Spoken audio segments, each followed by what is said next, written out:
জীবনে কখনো কখনো এমন কিছু ঘটে যায় যেটা আমরা গল্পে শুনি, সিনেমায় দেখি, কিন্তু নিজের জীবনে কল্পনাও করি না। বন্ধুরা, আজ তোমাদের জন্য দুষ্টুরানী ব্লগে একেবারে নতুন কড়াকড়ি ভিডিও নিয়ে চলে এলাম। হাই বন্ধুরা, তোমরা সবাই কেমন আছো? আশা করি ভালো আছো।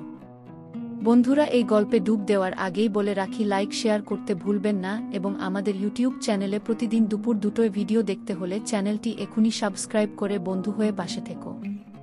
আশা করি শেষ অবধি হেডফোনে মনোযোগ দিয়ে শুনলে ভালো লাগবে। তাহলে চলো শুরু করি। আমার নাম সঞ্চিতা, বয়স 33। একটা গোছানো সংসার। স্বামী সুদীপ, বছর 40 হবে। চাকরি করে এক নামী ফার্মে। সব ছিল ঠিকঠাক, তবু কোথায় যেন একটা শূন্যতা ছিল আমাদের মাঝে। ভালোবাসা ছিল, তবু তার রং ফ্যাকাশে হয়ে যাচ্ছিল দিনে দিনে। একদিন সুদীপ বলল, তুই তো এতদিন বলছিস শরীরটা খারাপ লাগছে, চল একসাথে সুইমিং শিখি। আমি অবাক হয়েছি। এই মানুষটা, যে নিজের পেট মোটা বলে আয়নায় মুখ দেখে না, হঠাৎ এমন সিদ্ধান্ত। আমি একটু হেসে বললাম, ঠিক আছে, দেখা যাক কে আগে ভাসে আর কে ডুবে যায়। সুদীপও হাসল। আমাদের সম্পর্কের মাঝে বহুদিন পর একটা নরম আলো জ্বলে উঠল। সপ্তাহখানেক পর আমরা ভর্তি হলাম আমাদের এলাকার নতুন সুইমিং ক্লাবে। সেখানে দেখা হলো ওর সঙ্গে। রোহিণী সেন। সুন্দরী, আত্মবিশ্বাসী, বয়স হবে 25-26। ছোট পোলো শার্ট, গা নীল ট্র্যাক প্যান্ট, চোখে একটা তীক্ষ্ণ আত্মবিশ্বাস। আমার স্বামী সুদীপ একটু যেন ঘাবড়ে গেল ওকে দেখে। আমি পাশে থেকে শুধু লক্ষ্য করছিলাম। রোহিণী বলল, হিমার সুদীপ, আপনি আমার ব্যাচে, আমি শেখাবো। ডোন্ট ওয়ারি, আমি খুব পেশেন্ট। আমি হাসলাম, কিন্তু আমার মনের কোণে এক অচেনা চিনচিনে ব্যথা উঠল। কেন জানি না। সেদিন সুদীপ জলে নামল, আর আমি বসে রইলাম পুলের ধারে। কিন্তু আমি জানতাম না, সুদীপ শুধু জলে নামছে না, সে নামছে আরেক অচেনা টানেও, যার নাম রোহিণী। সেই দিন বিকেলে জলের নিচে একটা গল্প জন্ম নিচ্ছিল, আর আমি পুলের ধারে বসে চুপচাপ চোখ দিয়ে লিখছিলাম সেই গল্প। সুদীপের চোখে নতুন একটা আলো, যেটা আমি বহুদিন দেখিনি। সে রোহিণীর প্রতি কেমন যেন টান অনুভব করছিল। না, কোনো অশ্লীল কিছু না, কিন্তু একটা অদ্ভুত প্রশ্রয়, যেটা শুধু একজন নারী বুঝতে পারে। সুইমিং শেখা শুরু হলো। প্রথম দিনেই সুদীপ দুবার ডুবে গিয়ে রোহিণীর হাত ধরল। আমি পুলের পাশে বসে থাকতেই শুনলাম রোহিণী হেসে বলল, রিল্যাক্স সুদীপ দে, আমি আছি তো। আপনি তো ভয় পাচ্ছেন দেখি। সুদীপ একটু হেসে বলল, এই ভয়টাই তো কাজ করছে আসলে। ভয় কিন্তু বেশ ভালো লাগে গু। একটু থেমে ভাবি বলে। ওর কণ্ঠে আমি যে কোমলতা শুনলাম, সেটা কখনো আমার জন্য ছিল না। সেই হাসি, সেই শব্দে ভেজা চোখ, এটা কি শুধু জলের কারসাজি, নাকি একটা নতুন ভালোবাসার শুরু? সেই রাতে আমি কিছু বলিনি সুদীপকে। চুপ করে পাশে শুয়েছিলাম। কিন্তু ওর চোখে একটা অজানা ভাবনা, যেটা ঠিক আমার নয়। সুদীপ বলল, রোহিণী খুব প্যাশনেট কোচ, দেখেছ কেমন সাহসী? আমি মৃদু হেসে বললাম, হ্যাঁ, খুব সাহসী মেয়েই তো। কিন্তু মনে মনে বললাম, যে সাহস প্রেমের জ্বলেও টানে, সে সাহস কখনো ঘর ভাসিয়ে দেয়। আমি তখনও জানতাম না, সুদীপ শুধু সাঁতার শিখছে না, সে ধীরে ধীরে ভেসে যাচ্ছে এমন এক জগতে, যেখানে আমি নেই, ছিলামও না কখনো। সেদিন সুইমিং ক্লাস শেষে সুদীপ একটু দেরিতে বাড়ি ফিরল। চোখে তার জল নয়, ছিল চমক। আমি জিজ্ঞেস করলাম, কি হয়েছে?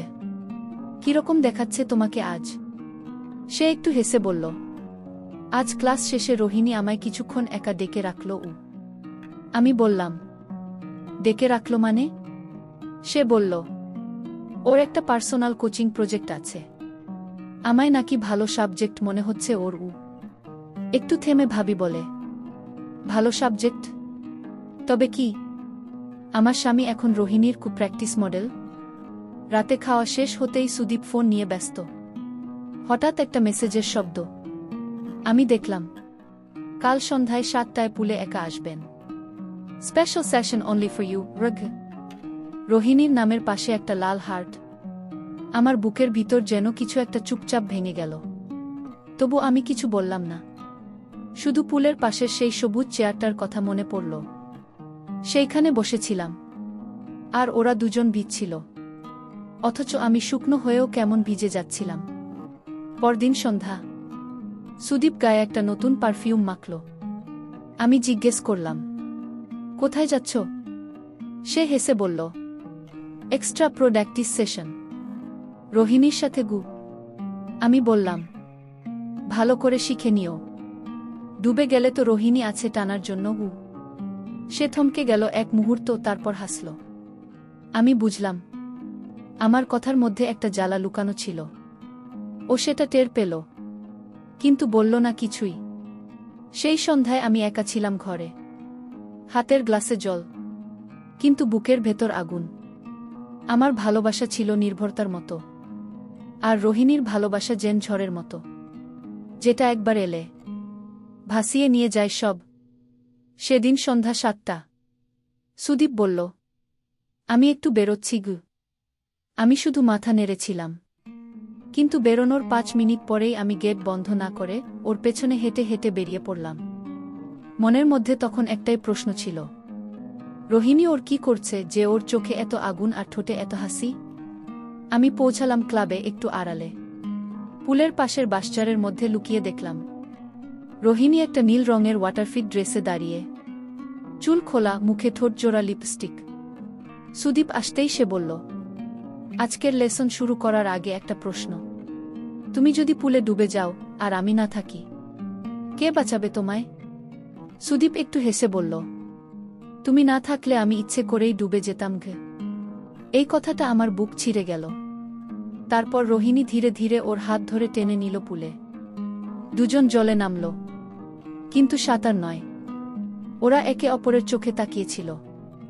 একটা মুহূর্ত যেন হাজারটা ভাষাহীন ভালোবাসায় ভরে উঠল। আমি তখন আধারে দাঁড়িয়ে, চোখের জল থামাতে পারছিলাম না। আমার মাথার ভিতর শুধু ঘুরছিল, আমি ওর স্ত্রী, আমি তো শুধু কাগজে আছি। এই মেয়েটা ওর প্রাণে ঢুকে পড়ছে ধীরে ধীরে। ঘরে ফিরে এলাম চুপচাপ। সুদীপ একটু পরেই এল। আমি জিজ্ঞেস করলাম, সাঁতারটা কেমন হলো? সে একটু চমকে তাকালো, তারপর বলল, আজ একটু বেশিই গভীর ছিল গু। ভাবি কাপা গলায় বলল, হ্যাঁ, গভীর তো ছিলই। পানির নিচের চেয়েও অনেক গভীর ছিল তোমার মিথ্যে, তোমার আগুন।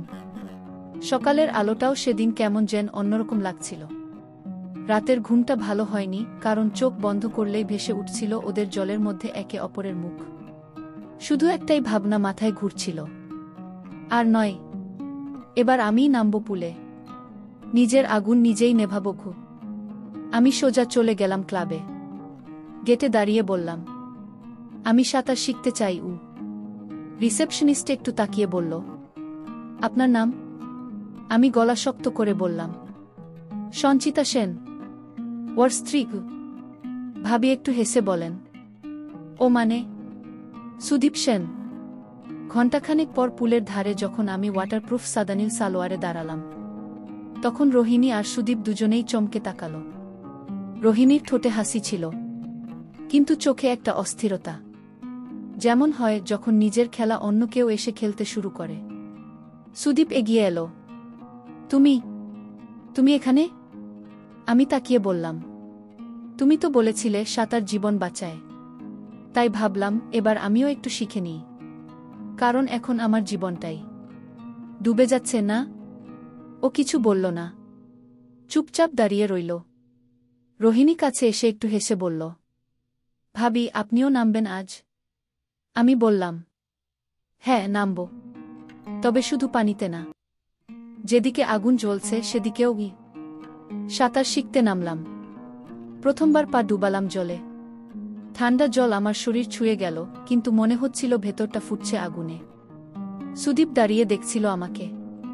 তার চোখে কিছু ছিল, অবাক হওয়া, ভয়, আর হয়তো এক টুকরো অপরাধবোধ।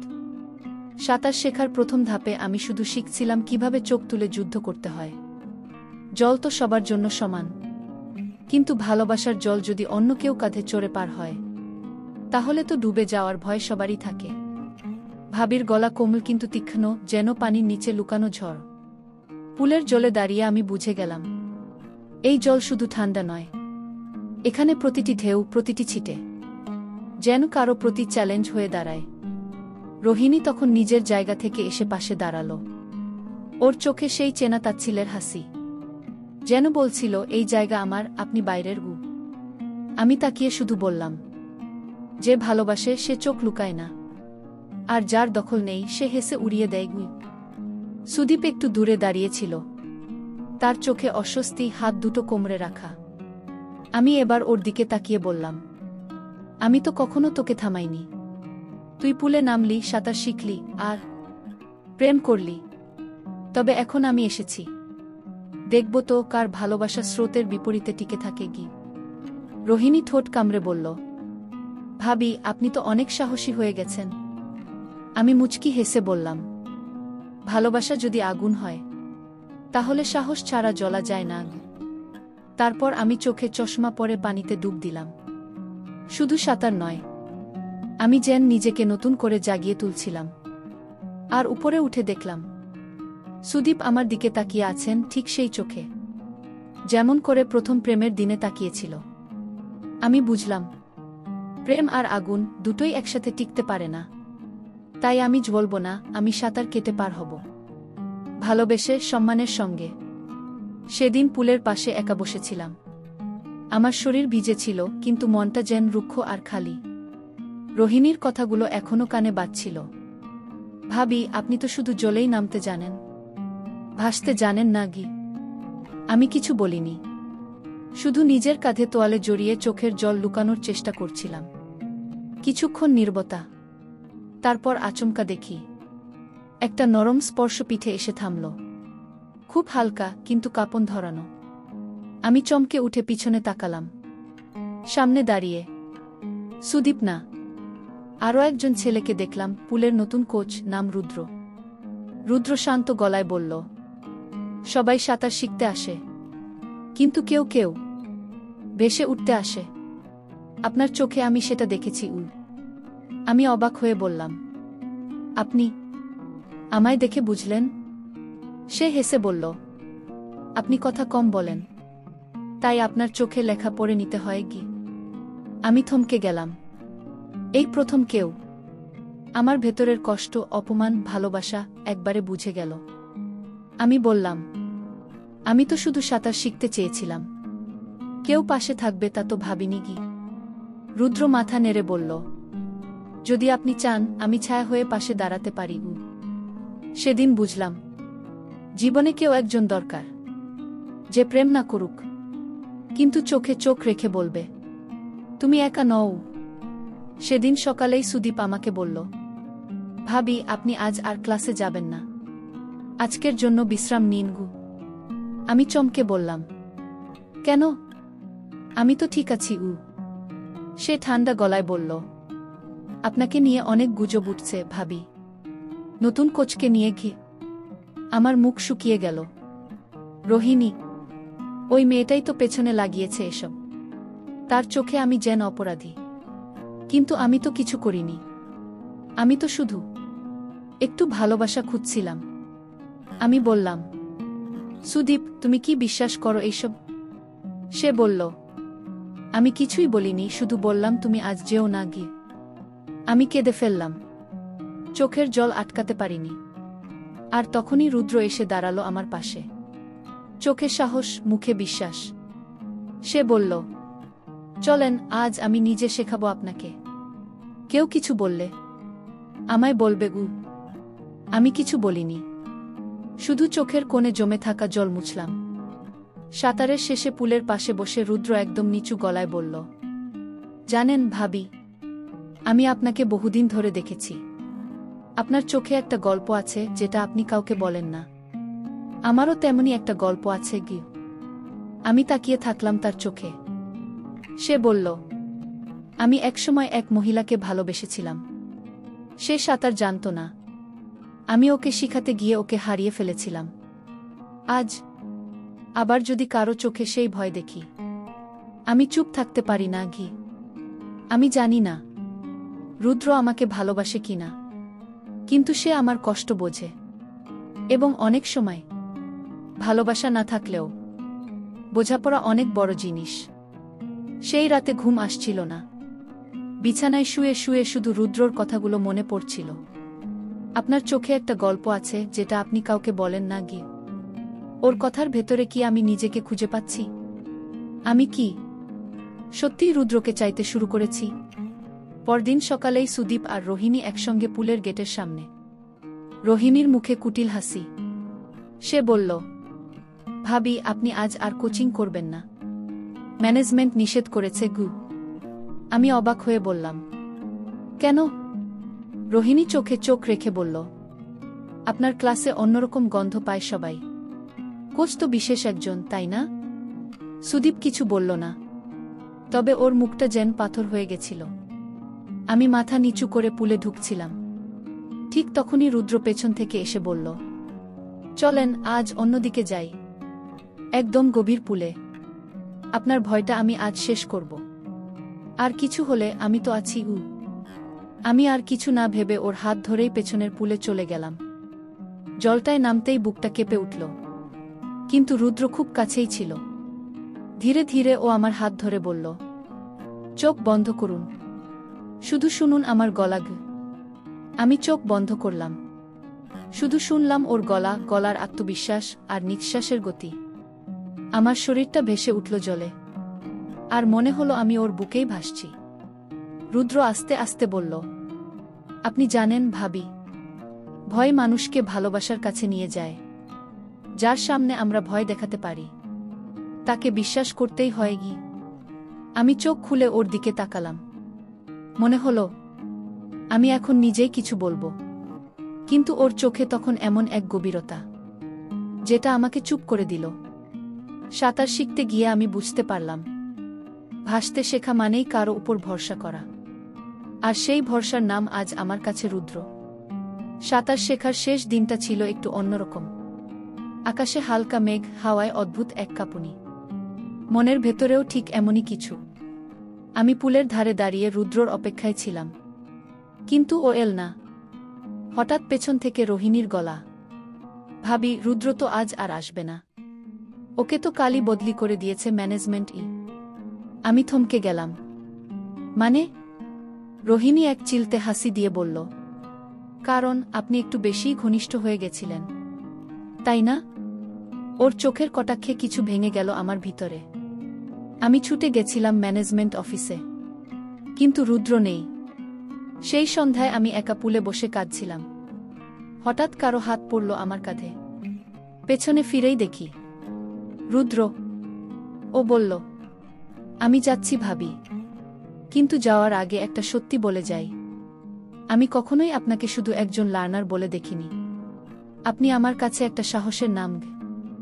আমি বললাম, তাহলে পালাচ্ছ কেন? রুদ্র মাথা নিচু করে বলল, কারণ আপনি কারোর ঘরের লক্ষ্মী। আমি চাই না আপনি সমাজের চোখে খারাপ হন গো। আমি চুপ করেছিলাম, তারপর এক পা সামনে এগিয়ে বললাম, রুদ্র, আজ আমি শুধু সাঁতার শিখিনি, আমি শিখেছি কাকে ভালোবাসতে হয় আর কার সঙ্গে ডুবে যেতে হয়। তুমি যদি যাও আমি আর কারো ঘরে ফিরব না। ও বিস্ময়ে আমার দিকে তাকিয়েছিল। আমি শুধু জড়িয়ে ধরেছিলাম ওকে। একটিবার নিঃশব্দে সাঁতারের জলে আমি ভেসেছিলাম। আজ ভালোবাসার জলে ডুবে গেলাম। রুদ্রের হাত ধরেই এবার শুরু আমার নতুন ভোর। বন্ধুরা, ভিডিওটি কেমন লাগলো অবশ্যই জানিও লাইক করে। আর এই ধরনের ভিডিও দেখতে হলে লাইক ও শেয়ার করে চ্যানেলটি সাবস্ক্রাইব করে পাশে থেকো, যাতে পরবর্তী ভিডিওর নোটিফিকেশন খুব সহজেই পেয়ে যাবে। ভালো থাকবেন, সুস্থ থাকবেন। দেখা হবে পরের এক ধামাকাদার ভিডিওর সাথে।